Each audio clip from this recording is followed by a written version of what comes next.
নমস্কার, আমি কল্পনা মণ্ডল রান্নার রেসিপিতে সবাইকে স্বাগতম। বন্ধুরা, তোমরা কেমন আছো? আশা করছি সবাই ভালো আছো। আমিও ভালো আছি। আজকে আমি তালের বড়া করব। ভাদ্র মাসে কিন্তু তালের বড়াটা আমরা সবাই বানিয়ে থাকি। এই তালের বড়া খেতে কিন্তু খুব ভালো লাগে।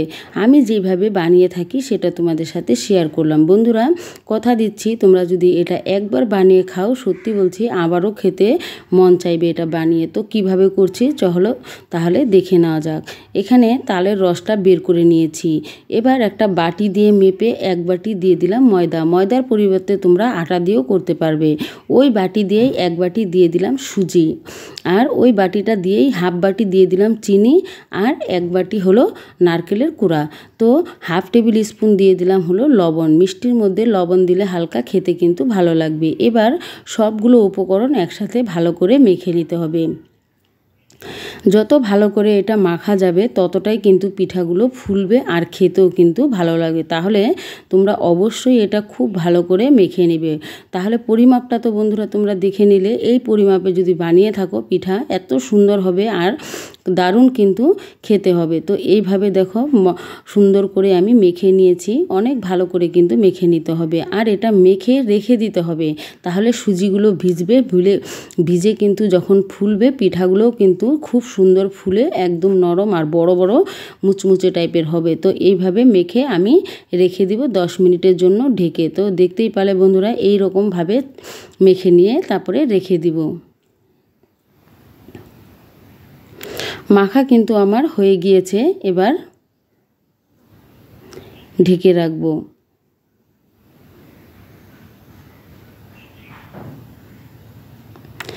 একটা প্লেট দিয়ে আমি 10 মিনিটের মতো ঢেকে রেখে দিলাম। তোমরা চাইলে এর থেকে বেশি টাইমও যদি মেখে রেখে দাও তাহলে কিন্তু পিঠাগুলো সত্যি অনেক ভালো হয়। এবার 10 মিনিট পরে ফিরে এলাম। তেলটা আগেই বসিয়ে দিয়েছি, তেলটা গরম হয়ে গিয়েছে। গ্যাসের ফ্লেমটা এবার লো করে তারপর কিন্তু এই বড়াগুলো দিতে হবে। এই তালের বড়াগুলো খেতে অনেক ভালো হয়, আর এই বড়াগুলো কিন্তু মিডিয়াম আঁচে ভাজতে হবে, না হলে কিন্তু ভেতরে কাঁচা থেকে যাবে আর উপরটা কিন্তু লাল হয়ে যাবে খুব তাড়াতাড়ি। তো সেই দিকে খেয়াল রেখে গ্যাসের ফ্লেমটা মিডিয়ামে রেখে তারপরে ভেজে নিব। এভাবে আমি হাত দিয়ে ছোট ছোট আকারে কিন্তু দিয়ে দিলাম। বন্ধুরা, তোমরা যদি নতুন হয়ে থাকো চ্যানেলটা সাবস্ক্রাইব করে দিও, বেল আইকনে প্রেস করে রাখো, তাহলে নোটিফিকেশন পৌঁছে যাবে সবার আগে তোমার কাছে। কল্পনা মণ্ডল রান্নার রেসিপিতে সবসময় বাঙালি রান্নাবান্নাগুলো পেয়ে যাবে, আর খুব সহজে হাতের কাছের জিনিস দিয়েই বানিয়ে নিতে পারবে। তো অবশ্যই তোমরা চ্যানেলটা সাবস্ক্রাইব করে রাখো। আর পুরনো বন্ধুদেরকে আমি অনেক অনেক ধন্যবাদ জানাই যারা আমার ভিডিওগুলো প্রতিনিয়ত দেখে থাকো বা খুব সুন্দর সুন্দর কমেন্ট করো। আর কমেন্টে জানিও এই তালের বড়ার রেসিপি তোমাদের কেমন লাগলো, আর একবার হলো বানিয়ে খেয়ে দেখবে। কমেন্ট করলে ভিডিও বানানোর উৎসাহটা কিন্তু অনেকটাই বেড়ে যায়। তাহলে দেখো বড়াগুলো কিন্তু খুব সুন্দর কালার হয়েছে। এবার তুলে নিব। ভাজা কিন্তু হয়ে গিয়েছে। এভাবে আমি 2 থেকে 3 বারে পিঠাগুলোকে ভেজে নিব, কেননা অনেকগুলোই কিন্তু পিঠা হয়েছে। তো এইভাবে আবারও আমি দিয়ে দিলাম।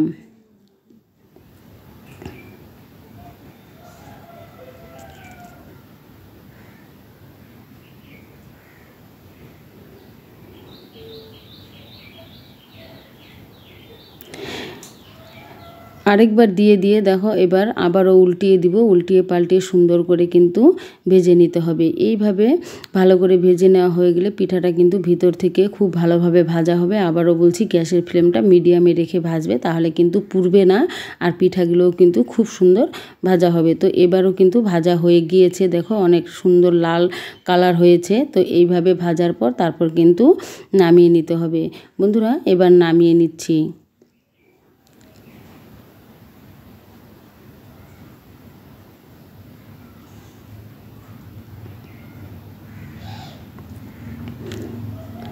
কতটা ফুলেছে দেখছো, গোল গোল হয়ে অনেকটাই কিন্তু সাইজে বড় হয়ে গিয়েছে। ফুলে ফুলে খুব সুন্দর হয়েছে, আর এটা খেতে অনেক ভালো লাগে। তো এইভাবে তোমরা একবার হলো বানিয়ে খেয়ে দেখবে। আর কেমন লাগলো এই ভিডিওটা অবশ্যই কমেন্ট করো। আর কমেন্ট করলে ভিডিও বানানোর উৎসাহটা কিন্তু অনেকটাই বেড়ে যায়। আর নতুন ভিডিও নিয়ে কিন্তু আবার চলে আসবো তোমাদের অন্য রেসিপি নিয়ে তোমাদের সাথে। তো এইভাবে দেখো সবগুলো পিঠা ভাজা হয়ে গিয়েছে। একটা ভেঙে দেখিয়ে দিচ্ছি কতটা সুন্দর হয়েছে, ভিতরটাও কিন্তু খুব সুন্দর ভাজা হয়েছে। তো সবগুলো পিঠাকেই আমি নামিয়ে নিয়েছি। এবার আমি দেখিয়ে দিচ্ছি কতটা মুচমুচে হয়েছে। তালের বড়ার পিঠা কিন্তু বেশ ভালো। তো এইভাবে বানিয়ে খেয়ে দেখো। আর এতক্ষণ ভিডিওটা দেখার জন্য সবাইকে অনেক অনেক ধন্যবাদ।